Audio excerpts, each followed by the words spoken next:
So I had a red suit, similar to like a Steve Harvey suit, like, the long button-down suit. I had red Stacey Adams. And so I went to the interview because I left church and went to the interview. So when I get there, this is 2002. So I'm in the dealership, and while I'm waiting for my interview, the head guy behind the desk, he comes out because they're playing on the loudspeaker. They're playing the Magic Stick song. I got the Magic Stick. I'll never forget. His name is Mo Salah. He comes out there and he goes, "This guy is hired." He said, "He's hired. I don't care what nobody say. He's already hired. He's got the Magic Stick, and he's a PIMP." Thank you for watching Deep Cuts Live. We're tuning in today. Today, I'm going to be speaking to Howard Gumbs. He is the owner of Howard G Cigars. So this is a new brand that I discovered last summer when I was at the PCA trade show. He's done some work with some athletes. He has a cigar named the Magic Stick, which if you are a Little Kim or 50 Cent fan, you probably have heard of that song. So we're going to talk about that definitely in today's interview. But very interesting brand. And if you're curious about learning about a new brand that you may not have heard about that you definitely should try, you're going to love today's episode. So let's get to today's guest. Mr. Howard G, welcome to Deep Cuts. Thank you so much for having me. Glad to be here. Yeah, like I was telling you before we went live, you were on my list of people that I wanted to get on the show because I'm always excited to hear and learn about new brands in the industry. So when I was at PCA, walking around back and forth, I saw that you had a pretty good sized booth. You had a lot of action going on in that booth. Basically, I think the whole show. So I was like, this is a bit, I was like taking out my little notepad and I was like, Howard G is one of those people to watch. So I am so happy that you're able to come on the show today. Glad to be here, man. Thanks for having me. Yeah. So what I want to do is get to know you because I don't really know your story. I've heard bits and pieces of it. I've been doing my little research today, especially listening to some other podcasts that you were on, but I want to learn a little bit about your story and then dive into your cigars that you make as well. And I know a lot of people tend to start your story kind of with you being in the cigar shop, meeting Avo, and we're going to get to that. But I want to go back a little bit further and thinking, like when you were growing up, did you ever think that you will be making like a business out of cigars? As a child, no. I've always been an entrepreneur and wanted to do that. And so my dad was an entrepreneur, and so I've always been business oriented from a little kid. The cigar side did not become an actual viable option for me until the time that I met Mr. Alba. He put that bug in my ear. But before that, I've had other businesses, and I still do other businesses currently as well. So I've done a lot of the network marketing realms. I have license for insurance and different things like in that nature. So it's always been an entrepreneur's guide for myself from an early age. But the key thing for me is that I've always met a client at the cigar bar. If the client smoked cigars or didn't have an issue with cigars, I would prefer to meet them at the cigar bar than to meet them at the office. And, even if they didn't smoke a cigar, if I could get them a drink, at least I could get them to let their hair down. Before you know it, a 30-minute supposed to be consultation or a conversation will turn into, you know what, man, you all right, man. We need to might go watch a game or two. And now you build more of a relationship instead of just, talking strictly about business. And then for me, things started to I would say expand from there with referrals and different things like that. So, but it originally started from just having an entrepreneurial mindset. It wasn't in my mind as a kid for cigars. I think it'd be weird if you were a kid and you were thinking about, cigars anyway. But did you mentioned your father a few minutes ago, like where did this entrepreneurial spirit come from? Because I know for a lot of people, it does come from their parents. Sometimes it comes from their grandparents. Where did yours kind of originate from? Mine came from my father. My father, my name is Howard Gumbs Jr. So my father, he passed away in 2019, but he was such an astute businessman. I remember being 5 years old, knowing my way around the Orlando International Airport. He used to had his own limousines company. And so, being a little small kid walking around the airport, seeing everybody saying my dad, hey, Mr. Coles, and I'm walking around with him. In my mind, I was thinking, when I got older, I was going to be taking over his company. That was my mindset at that particular time. And so, but that's where that entrepreneur spirit came from, watching my dad interact with all walks of life, all types of corporate individuals, business individuals on all different levels. And so that was something that was appealing to me. And so, and being the youngest out of his six, I was the one that kind of veered in his direction as well. Well, I think that's great that you had a father that kind of, like said, stood as a good example for you about entrepreneurship and stuff like that, because not everyone is fortunate to have that. So for you to be able to use that as your foundation, I'm sure you treasure that ability.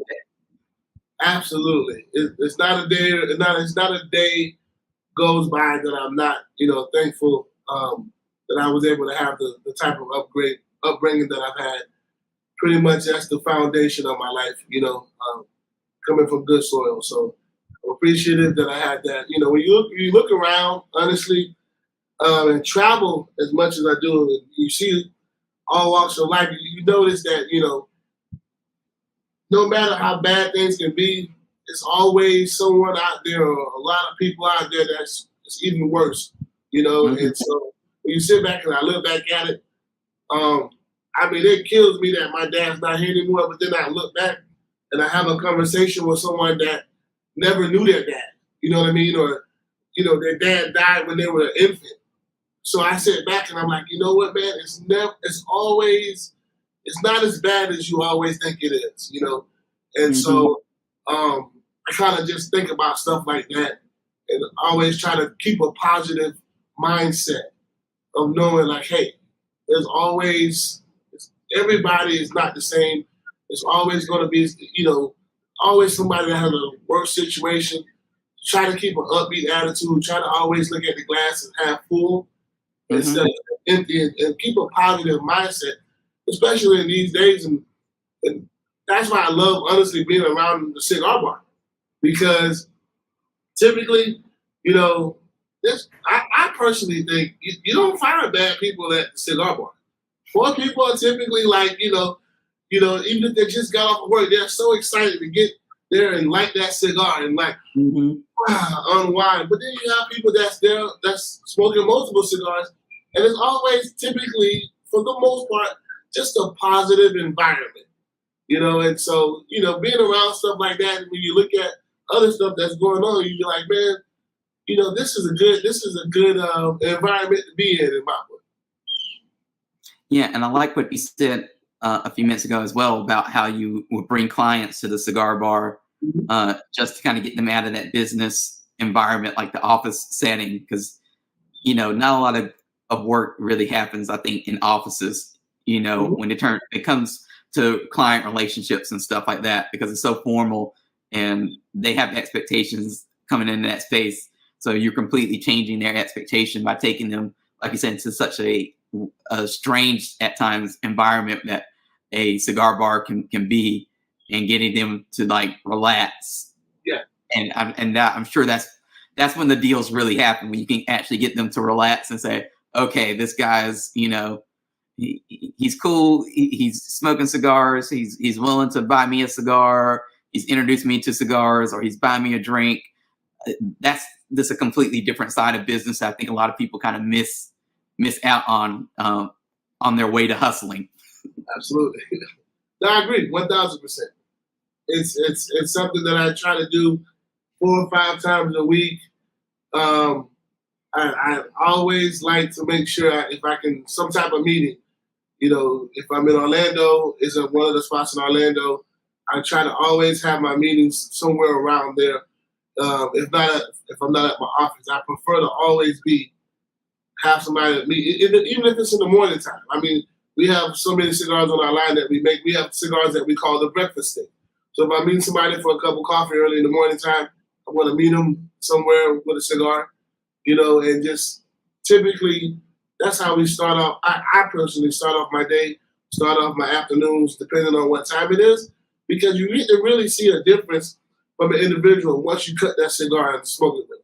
More than if you had like a 30-minute lunch. You're trying to eat and all that. But when you're going to smoke a cigar and have some coffee or however, people just tend to, I guess, let down their hair, if that makes sense. And no matter what time of day it is, I just found out that I get more production out of doing it those times if I can involve a cigar. Definitely. Now, this is a part of the story that, like I said, I hear a lot when I was doing my research of you about how Avo inspired you or helped launch you into the cigar industry as a profession. So talk about meeting him and how faithful, that meeting was. How did that launch you into actually taking this from being just a hobby to being like a business? I'll tell you this. I call Avo Papa. Avo is just, being the fact that I was able to meet. I call, you talk about the Mount Rushmore of the cigar industry, right? And in my mind, my personal opinion, I look at the top four is Mr. Padron, Mr. Fuente, Mr. Davidoff, and Avo. Those are like my Mount Rushmore of cigars. So when I finally got a chance to meet him, it was about 15 years ago. And it was at Corona Cigar, which is on Sand Lake Road in Orlando, Dr. Phillips. And that actually used to be the Avo Lounge. But when I met him, he was about 85, turning 86, around there. So he was on his last end of driving.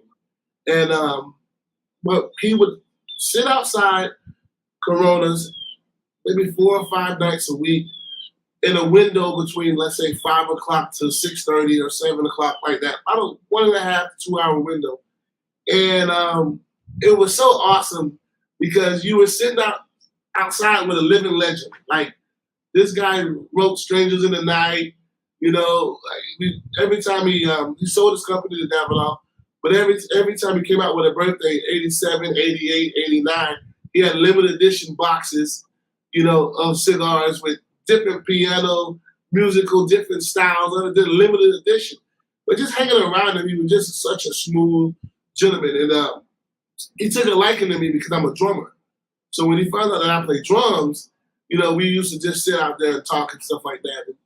And it got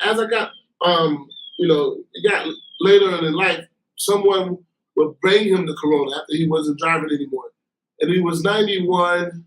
It was after his 91st birthday.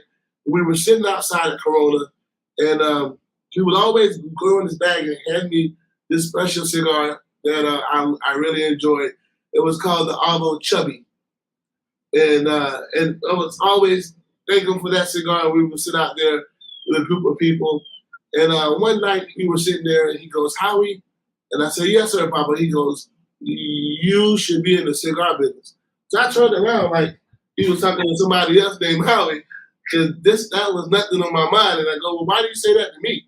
And he pointed at me. He said, "You love the people like I love the people." And I was like, "Oh, wow." I was like, "Man, that's pretty deep right there." And so, make a long story short, about 6 months after that, he passed away. And we had his celebration of life in that same parking lot of Corona Sand Lake. And I remember being there, and it was a very great event. So many people came out to pay their respects. And all we did was talk about how we smoked Avo cigars and just talked about how great of a man he was and things like that. And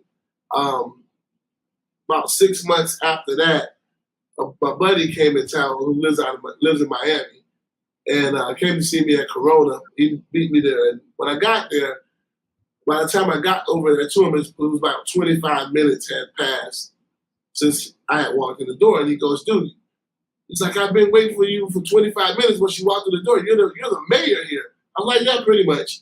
I said, yeah, that's pretty much the case. He goes, you ever thought about making a cigar? So what's crazy is that brought up and made me think. I said, wow. I said, man, that's what, my papa told me. That's what Alvo told me before he passed.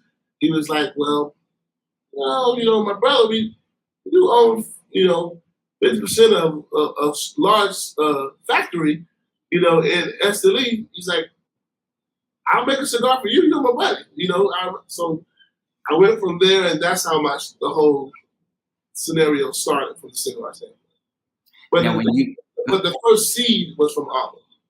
Now, when he told you he had a factory, it was in Esteli and such, and did you go down to Esteli, or did you kind of?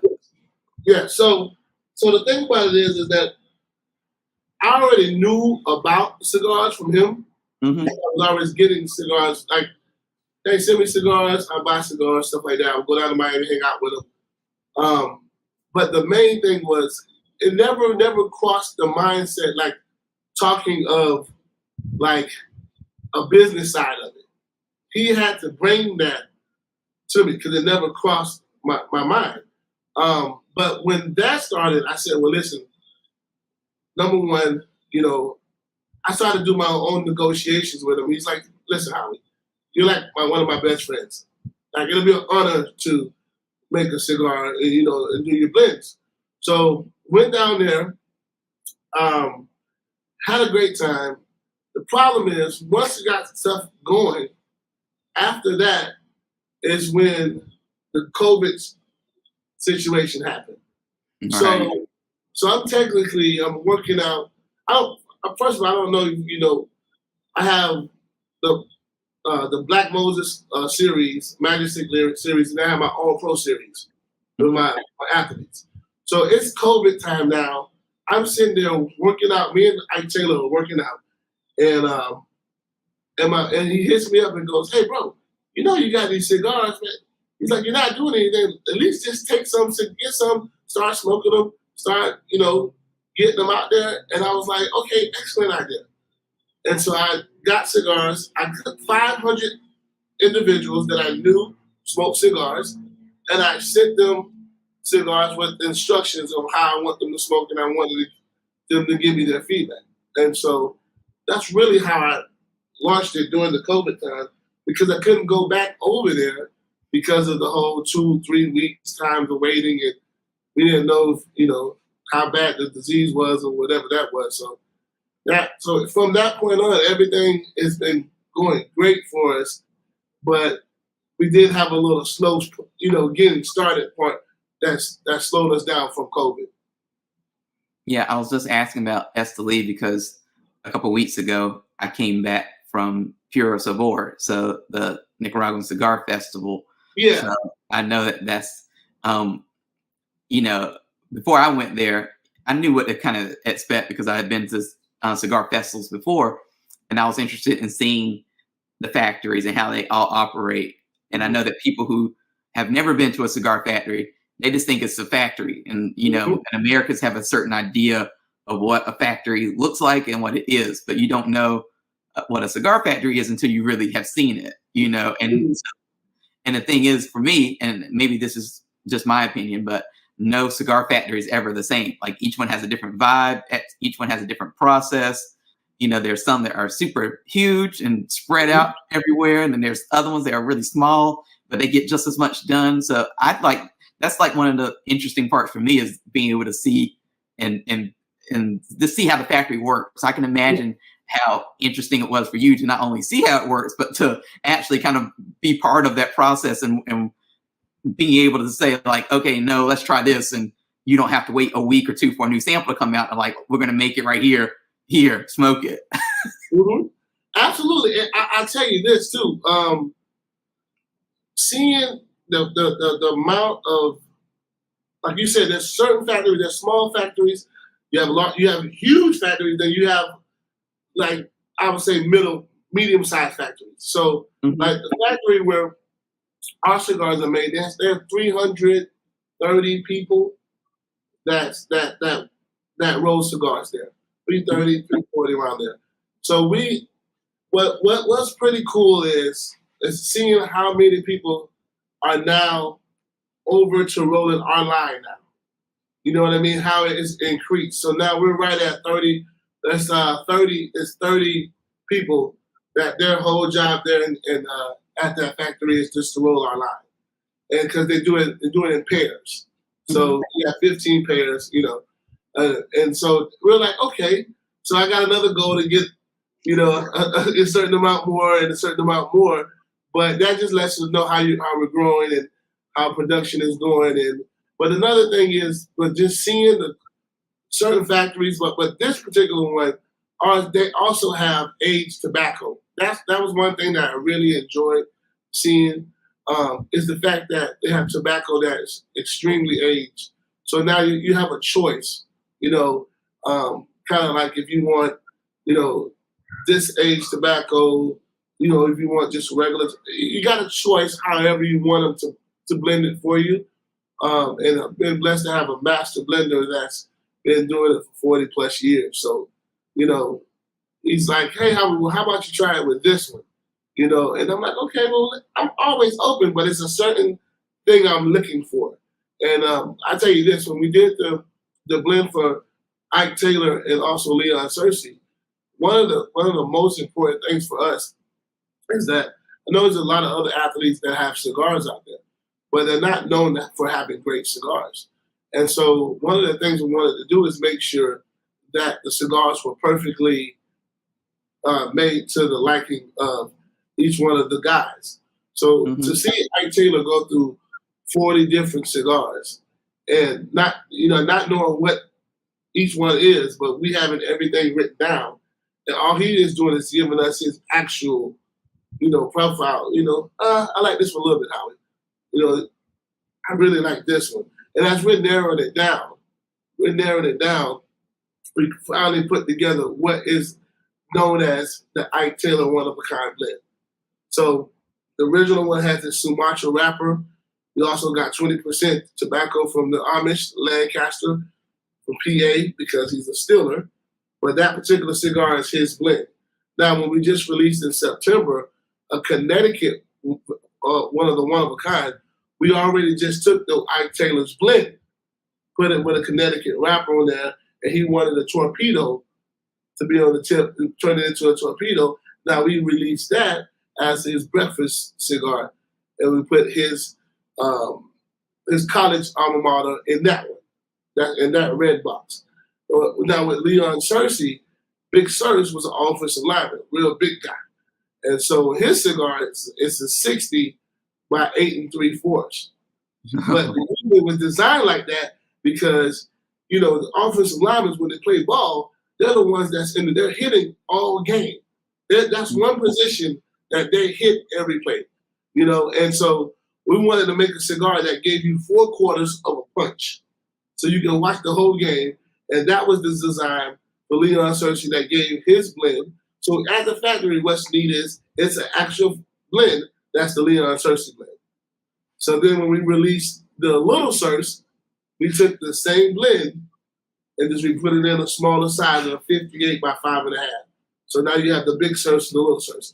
So our key thing was making sure that our athletes, it wasn't like, hey, let me, send me some cigars or some samples. No, you're going to go down to Miami with us, and then we're going to sit down in a warehouse, and then we're going to go through a whole bunch of blends, and then we're going to find out what's your taste bud, what kicks with you. Because my thing is, if it's your favorite cigar, as a legend, I can sell it to the masses from there. But the key thing is it had to be your favorite cigar. And so that's what we were able to do with those two gentlemen. And then the Black Moses line and the Magic Stick line are just phenomenal blends we put together first. Just letting that go, just to fulfill the portfolio the way we wanted it in the industry. Because if you smoke as much as we do, you have different types of things you smoke throughout the day, depending on what the time, you're smoking early in the day, if you're smoking at the evening time, if you're smoking and you're having a cup of coffee, if you're smoking and you're going to have a wine, if you're smoking, you're going to have a scotch. It's so different types of ways, if you want to smoke something stronger or lighter or however. So we try to take the time to make sure we put it out there right, and let the product age as well, before we get it out there to the marketplace.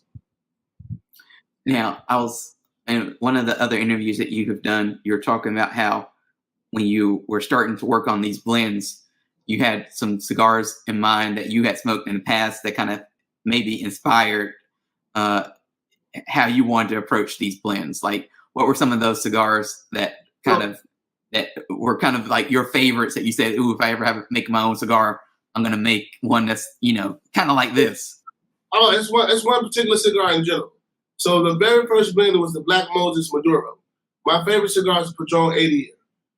So I wanted something that was comparable, like the Padron 80, that we can retail it at a better price point. And so that's where, if you look at the Black Moses Maduro and Natural, it's a box press figurado. So it's a 58 box press, but it's still shaped similar to the Padron 80. Not that same. They got a proprietary blend on that particular shape, so you can't actually get an exact shape. But that's a cigar that if you smoke it and you smoke a Padron 80, you smoke it back to back, you'll be like, okay, I can see where we're going with this. Because it's a phenomenal cigar, still our #1 selling cigar. But we also came out with the Natural, which is the exact same way, same binder, same filler. Only difference is we put a 2-year aged Habano wrapper on it, where the Maduro has a San Andreas Maduro wrapper. So those were the very two Black Moses cigars that I came out with. Those were very two in the beginning. Now we've increased on the Black Moses line with the Black Moses Limited, which is the only that's round. It's round, but it still is tapered on the end with a little rabbit tail on the other end. And that one is a beautiful cigar. It sells really, really well. And then I took that same blend and put a Connecticut wrapper on it, and just released in September the Black Moses Blanco, which is the limited Blanco. Same blend as that with a Connecticut wrapper. So we're pretty much expanding the different cigars to reach the different genres or the different palates that individuals have. Because once you go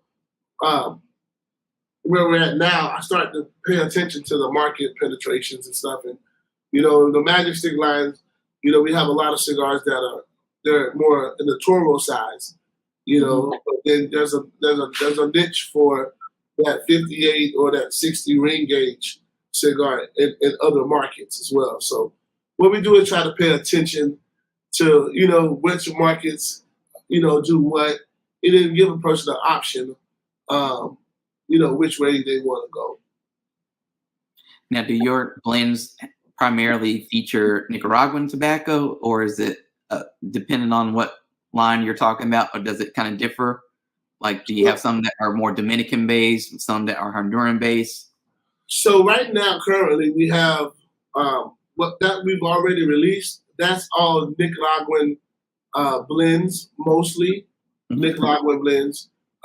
Some have Pennsylvanian tobacco in it as well, like the Lancaster. But we do right now. We have something that we're releasing next month for TPE. So we'll be releasing in that March a new blend, and that particular blend will be coming out. Will be Dominican Republic. Oh, okay. Yeah. Yes, sir. Yeah. So, because I always wonder, why people choose, certain countries to kind of focus their blends on, because when you look at the data that comes in, like I think Nicaragua is still, the last report I saw was still the top importer of cigars. So it makes perfect sense, to have most of your production and blends based on Nicaraguan.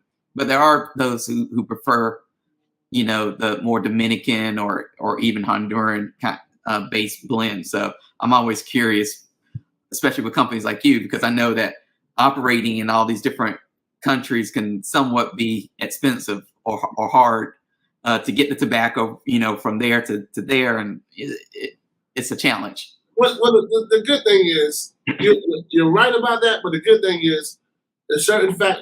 If you're dealing with a factory that's big enough, they can get tobacco from anywhere, and so that's the good thing about the factory in Nicaragua there. But like you said, what is it? Honduran tobacco is definitely on the rise. There's a lot of blends that are coming out with that that has good Honduran tobacco. Matter of fact, Oscar Valadares, he has amazing Honduran tobacco. But you're right, DR. For me, I look at it a little different. So when you look back at cigars in the previous years, everything was about Cubans. So people were making it seem like Cubans were the best thing ever known to man. But all in actuality, what it really was is that you couldn't get it. Right. So when you can't get something, the demand for it is extremely high because you can't really get it. So, oh yeah, I want to have that.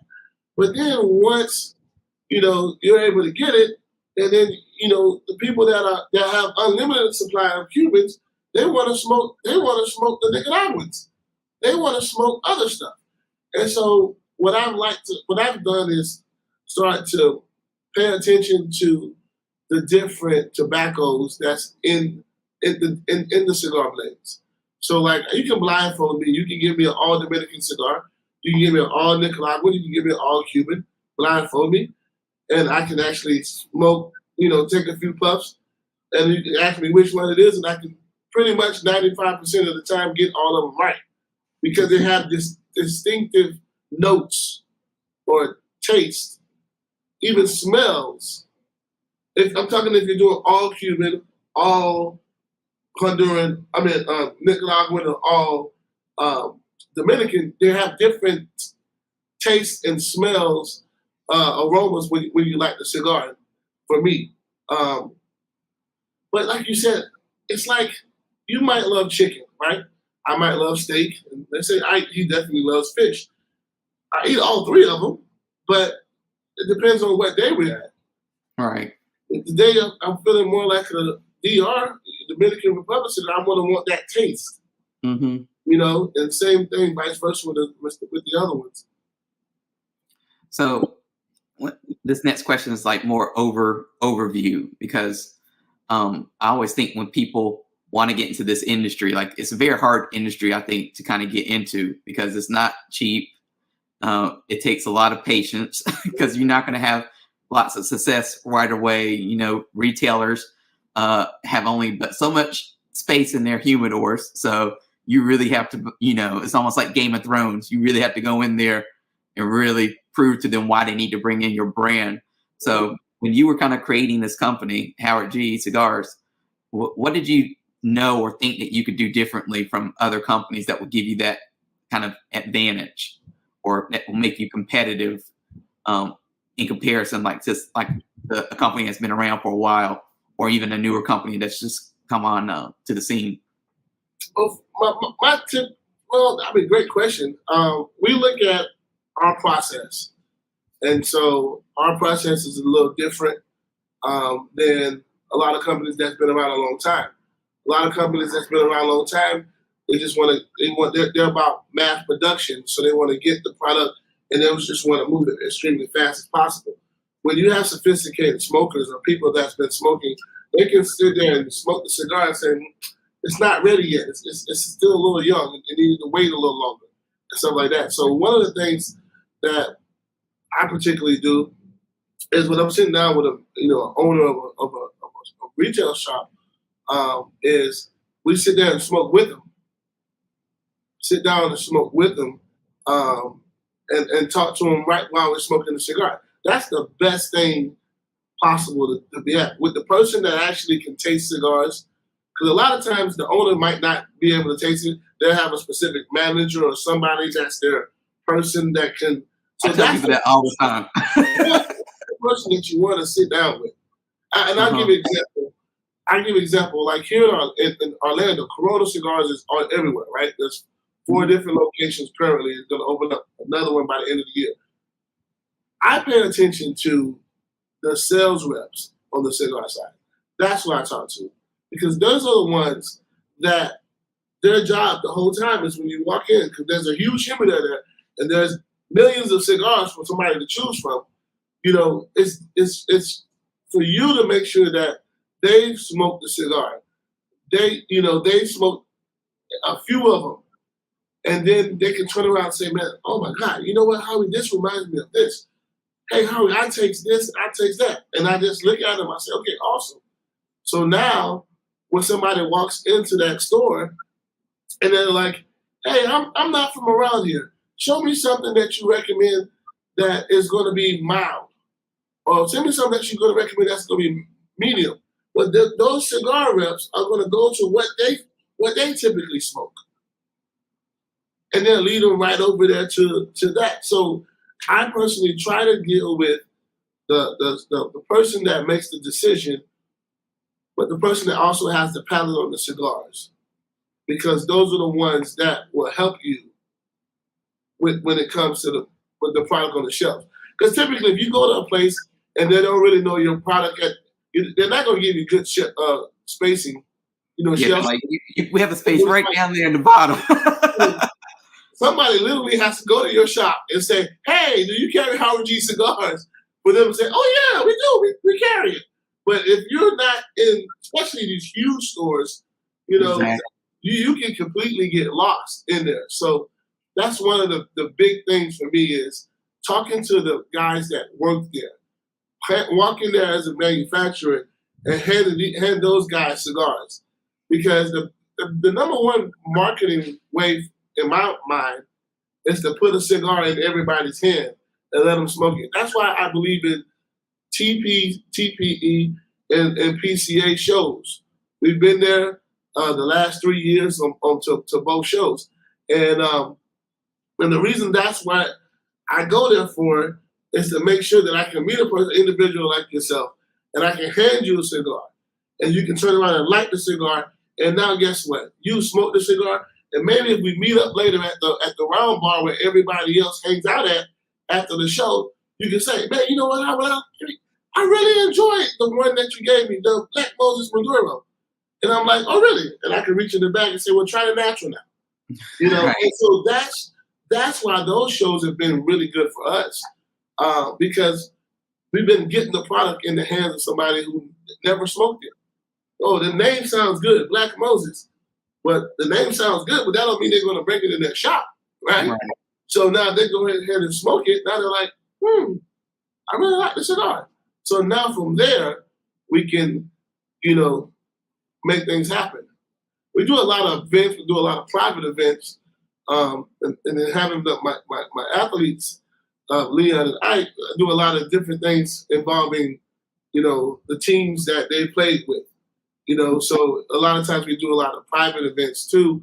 But it's not more important, more fun for me to see the whole Jacksonville Jaguars having a golf tournament and they're all smoking, the cigars, or the Steelers, having different golf tournaments and different things like that.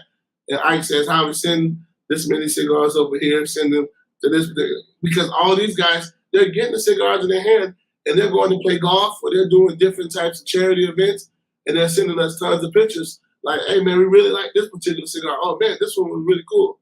So that's my favorite thing. It's just getting it in the hands of somebody. As long as you smoke it, hey, that's the best kind of marketing we can get.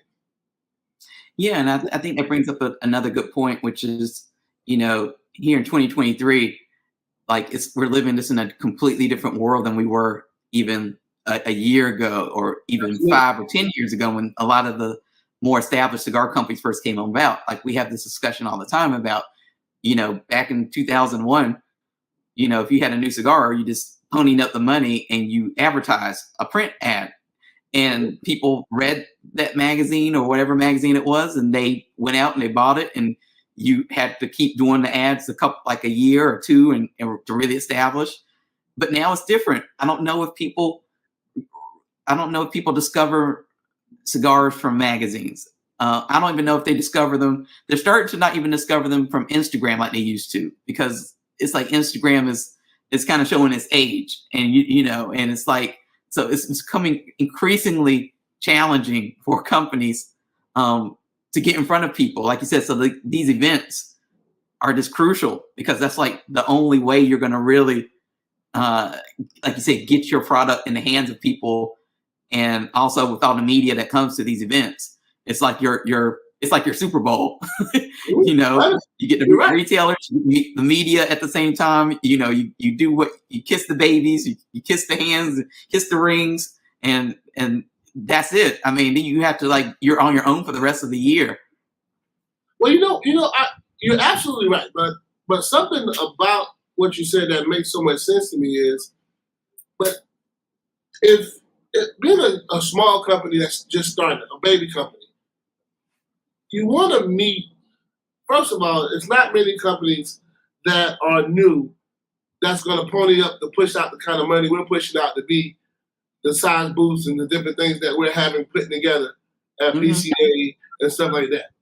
So, but when we're looking at it as far as, listen, I'm not going to be in Wichita, Kansas anytime soon. But Right. there's somebody that just came to a booth who has nice size storage there and ended up having a conversation with us and really enjoyed the conversation, had some of the cigars, came back the following day and put a nice size order in and says, I really like the cigars. I want to get some more for my employees, but we want to do a nice size order now so we can already give y'all space there.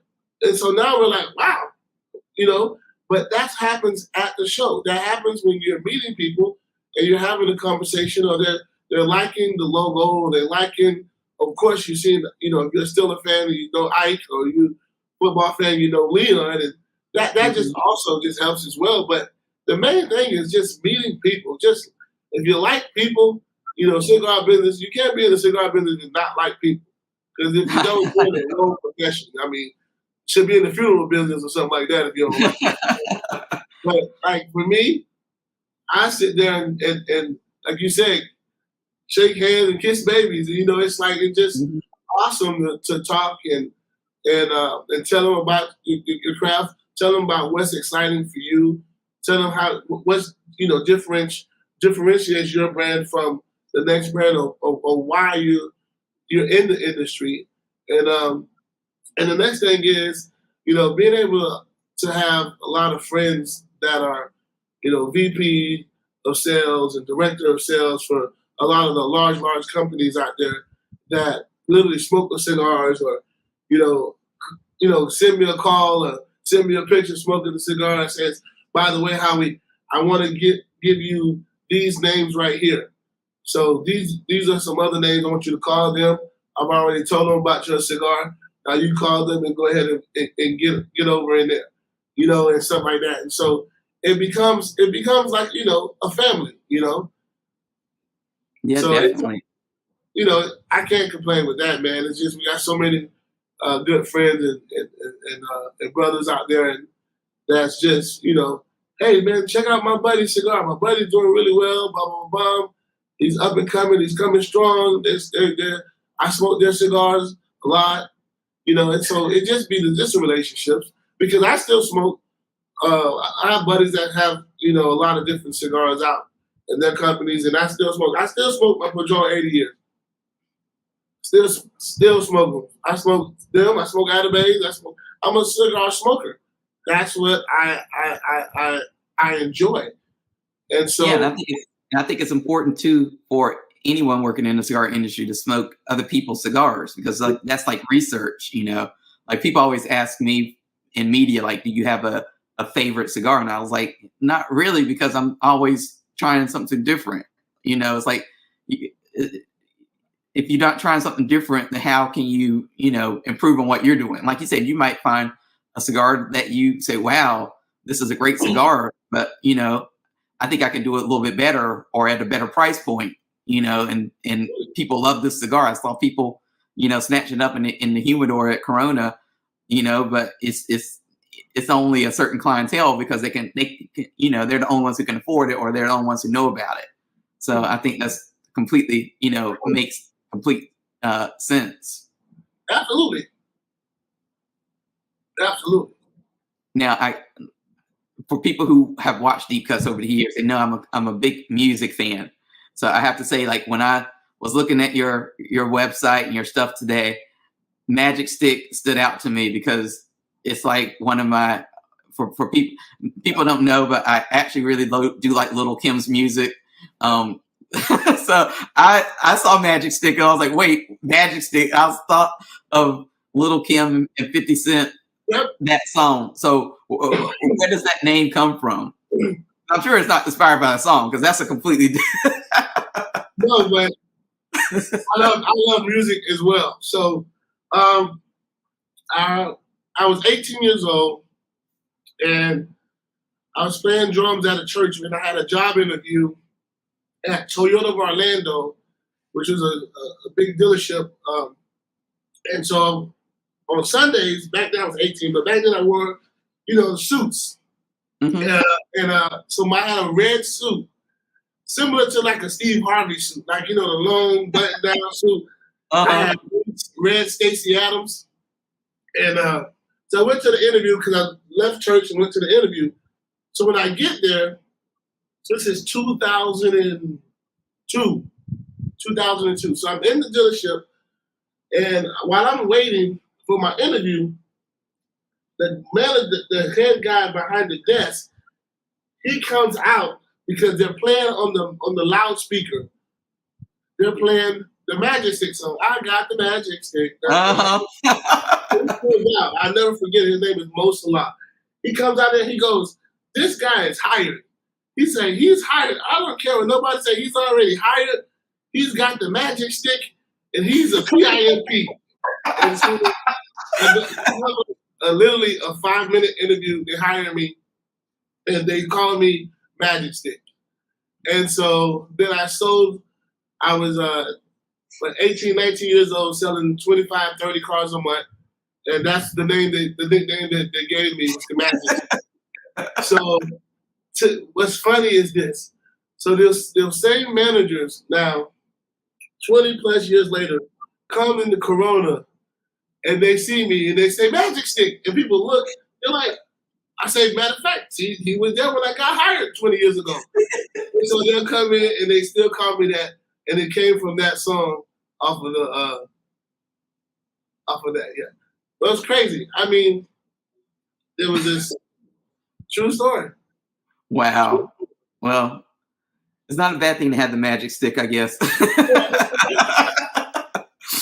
But that's a great story because I was looking at that and I was like, the only place I've ever heard that was like I said, that song. It's like one of those. Now it's like an old school song that I don't think even people have heard. But when I was growing up, like you heard it all the time when it first came out. When it came out, it was a hit.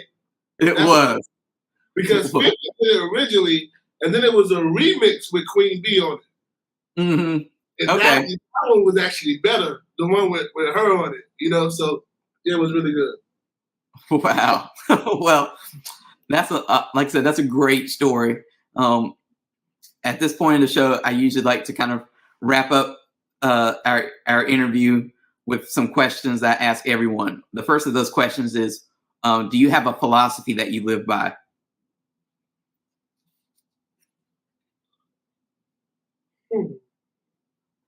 Just in cigar business or just in life? Just in life. Do unto others as you would want them to do unto you. Treat people like you want to be treated. Do you believe in karma? Yes, I do. Listen, I believe in treating people right and it'll come back to you. Mm-hmm. I try to always, people rarely see me upset, unless it's my Dallas Cowboys and Florida State Seminoles losing football. That's the only thing that really gets me upset. But other than that, I'm typically happy. And the reason I am so happy is because you never know who you're talking to or who you're going to meet. And it was a passage I read a long time ago, and it was like, you don't know by having a conversation with someone and you being positive to them, you don't know how that can affect them. You know what I mean? And change their mindset for the better.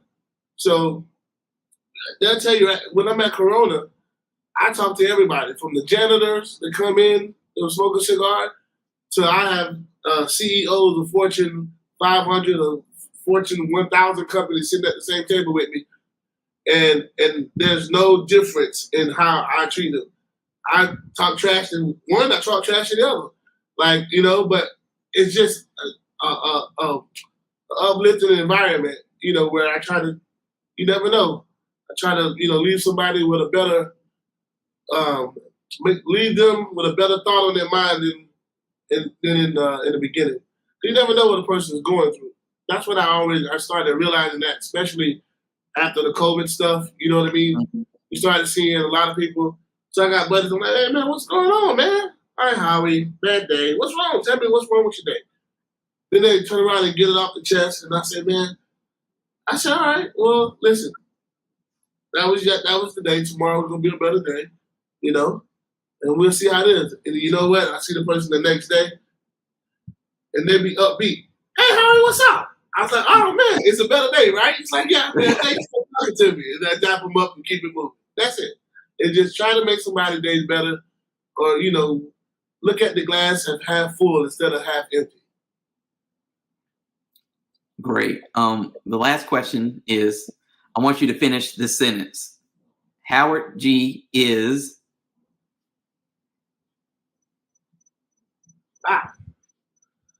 So many things I can finish it with. I have to pick one.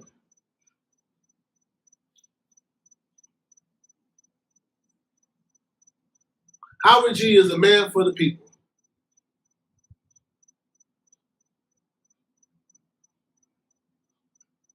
Good answer. Yeah, man of the people. I definitely feel uplifted from this conversation. Like,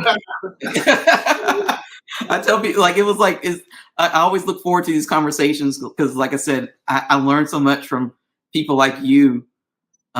We've never had a conversation before today, but I feel, it's something that you can always take from everything. So your positivity, honestly, I think is probably your strength. I appreciate it. And being, you look like you're excited. You look like you're happy to be here. You're smiling. You just answer these tough questions. So I think, like I said, one of the things. But look at it like this. You took time out of your schedule to reach out to us. So once it came to my attention, and I said, well, these are the dates? Okay. I said, well, I know I'm in town on this one. Then it was set up. Yep.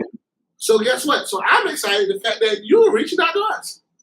So now that I'm here, I'm gonna definitely, be excited and fired up because you didn't have to take your time out to bring us on. And so that's how I look at it. It's just, yeah. It's just, Howard G, man of the people. Well, man of the people, can you tell all the people out here who maybe aren't watching this on the different platforms, who may be just listening to this, can you tell people what website and what social media handles they need to follow in order to kind of get in touch with you and to follow your brand? Absolutely. Our website is howardgcigars.com, www.howardgcigars.com. Instagram, it's at Howard G Cigars. And even on Facebook, it's Howard G Cigars. Great. So hopefully everyone who's watching this will follow up and try out Howard G